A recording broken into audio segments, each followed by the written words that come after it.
श्री राम ज्योतिष India YouTube channel में सभी ज्योतिष प्रेमियों का स्वागत है।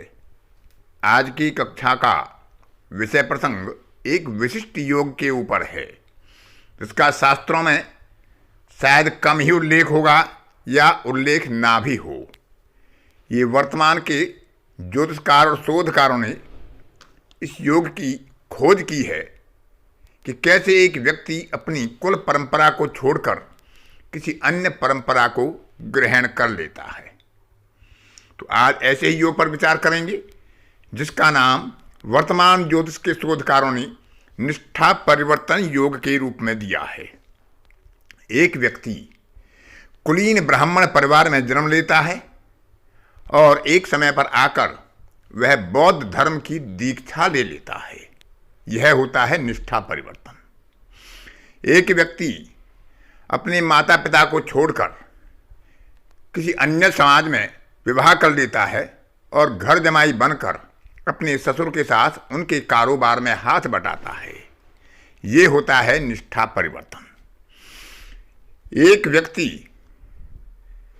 शिक्षित होकर अपने माता पिता के साथ रहने के बजाय संन्यास धारण कर लेता है। यह होता है निष्ठा परिवर्तन, जबकि उनके परिवार में किसी ने संन्यास ना लिया हो। एक 24 वर्षीय युवती विवाह की अपेक्षा संन्यास धर्म की तरफ चली जाती है। यह होता है निष्ठा परिवर्तन, क्योंकि नवम भाव किसी भी जातक के लिए धर्म का होता है, पिता का होता है, उसके अपने दायित्व का होता है, अपनी निष्ठाओं का होता है, गुरु का होता है, तप का होता है। तो जब नवमेश की स्थिति अच्छी नहीं होती है, त्रिक भाव में हो, अशुभ प्रभाव में हो, तो ऐसी संभावनाएं ज़्यादा बढ़ जाती हैं कि वे अपने भाग्य के, अपने धर्म के, अपने पिता के या अपने गुरु के प्रति उदासीन होकर अन्यत्र स्थिति को ग्रहण कर लेता है। तो इसे कहते हैं निष्ठा परिवर्तन योग। अनेकों प्रकार से यह योग बनता है, लेकिन एक विशेष स्थिति इसके लिए बहुत ही प्रबल कारण हो जाती है। वह जन्म लगन से भी हो सकती है, और यदि चंद्र लगन या सूर्य लगन बलवान हो तो वह योग उससे भी देखा जा सकता है। एक व्यक्ति के घर में कोई शिक्षित व्यक्ति नहीं होता है, लेकिन वह एक अच्छा शोधकार बन जाता है, वैज्ञानिक बन जाता है, जबकि उसकी पारिवारिक पृष्ठभूमि बहुत अधिक कुलीन और शिक्षित समाज की नहीं होती है।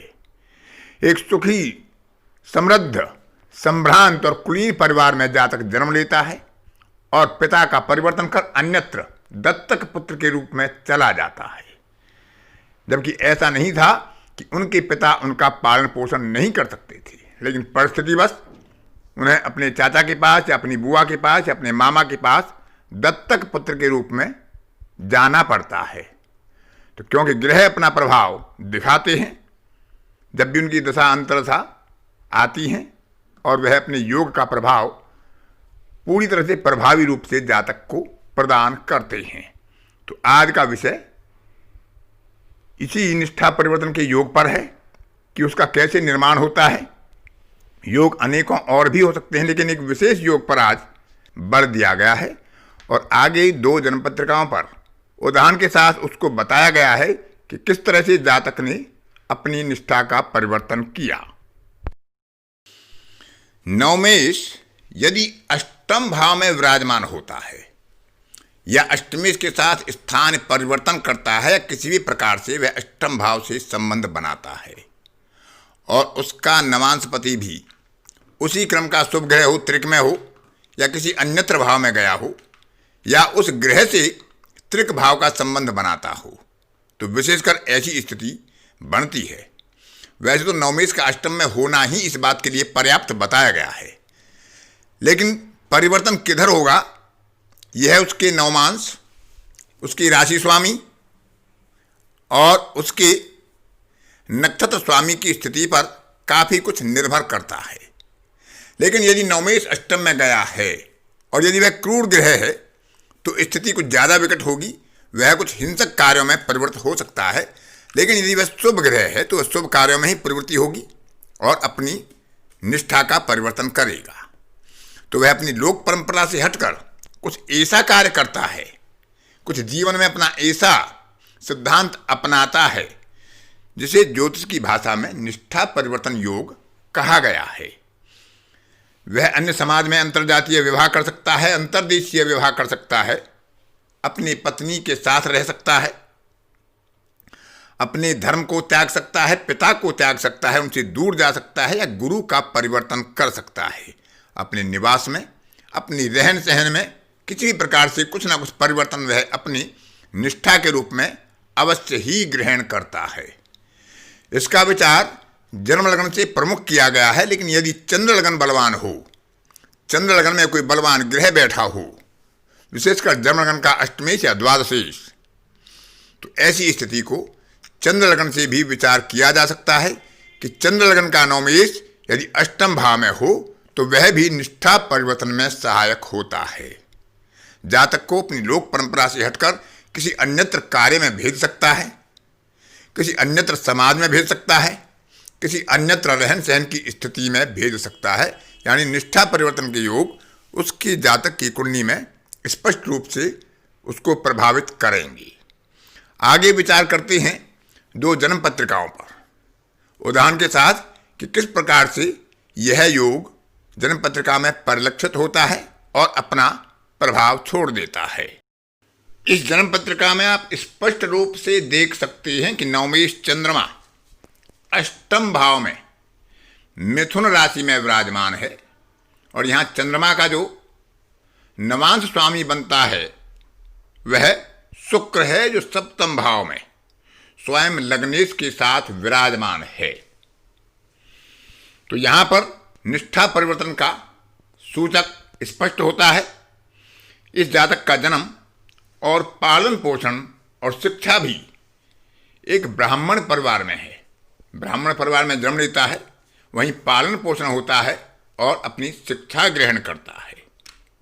लेकिन युवा होने के बाद वह एक वैश्य समाज में अपना प्रेम विवाह करता है, अपने पिता के घर को छोड़ देता है और अपनी पत्नी के साथ अपने ससुर के कारोबार में हाथ बटाता है और उन्हीं के साथ निवास करता है। यानी घर जमाई बनकर अपने ससुर के यहाँ पर रहने लगता है और इस प्रकार से वह अपनी निष्ठा का परिवर्तन कर देता है, पिता के घर को त्याग देता है। जबकि इनके पत्नी के भाई भी थे, ऐसा नहीं था कि इनके ससुर के यहाँ कोई पुत्र संतान नहीं थी जिसके कारण इन्हें आना पड़ा हो, लेकिन ग्रह योग इन्हें वहाँ ले आता है और ये अपने ससुर के कारोबार में ही हाथ बटाते हैं, उन्हीं के कारोबार को आगे बढ़ाते हैं और इस प्रकार से निष्ठा परिवर्तन कर लेते हैं। अब इसके बाद एक दूसरी जन्म पत्रिका पर विचार करते हैं। यहाँ पर नवमेश शुक्र होकर राहु केतु के अक्ष पर अष्टम भाव में मंगल की मेष राशि में विराजमान है और शुक्र का जो नवमांश स्वामी होता है यहाँ पर, क्योंकि शुक्र यहाँ पर आत्मा कारक है और उसका नवांश स्वामी गुरु होता है, जो पंचमेश और षष्ठेश के साथ द्वादश भाव में बैठा है और द्वादश भाव चतुर्थ भाव से नवम भाव है। तो यानी यह जातक अपने ही परिवार में किसी निकट संबंधी के द्वारा गोद लिया जाता है। जबकि जातक एक कुलीन, संभ्रांत और समृद्ध परिवार में जन्म लेता है। इनके परिवार में इनके पालन पोषण के लिए कोई कमी नहीं थी, इन्हें दत्तक देने की आवश्यकता नहीं थी, लेकिन किसी निकट संबंधी के यहाँ संतान ना होने के कारण उनको इन्हें दत्तक पुत्र के रूप में दे दिया जाता है और बाल्यावस्था में ही अपने माता पिता से दूर किसी अन्यत्र पिता को अपना पिता स्वीकार करने पर दत्तक पुत्र के रूप में ऐसा व्यक्ति बाध्य हो जाता है। तो क्योंकि यहाँ पर जो नवांशेष है वह पंचमेश और षष्ठेश के साथ होता है, द्वादश भाव में होता है और यह भी एक शुभ ग्रह है, तो यह अनैतिक या क्रूर कर्मों की तरफ प्रवृत्त नहीं होता है, अच्छे कर्मों की तरफ ही प्रवृत्त होता है। तो इसी तरह के विचार आप चंद्र लगन से भी कर सकते हैं कि वहां पर भी यदि नवमेश यदि अष्टम भाव में बैठा होगा तो जातक किसी न किसी रूप में अपने कार्य व्यवसाय को, अपने रहन सहन को, अपने विवाह को या किसी अन्यत्र रूप में अपने धर्म को या अपने दायित्व को प्रभावित करेगा और परिवर्तित करेगा। तो इस तरह से निष्ठा परिवर्तन के योग का विचार किया जा सकता है। आज की कक्षा में इतना ही। अन्य किसी कक्षा में फिर किसी नए विषय के साथ आपसे मुलाकात होगी। तब तक के लिए अपनी वाणी को विराम देता हूँ। धन्यवाद।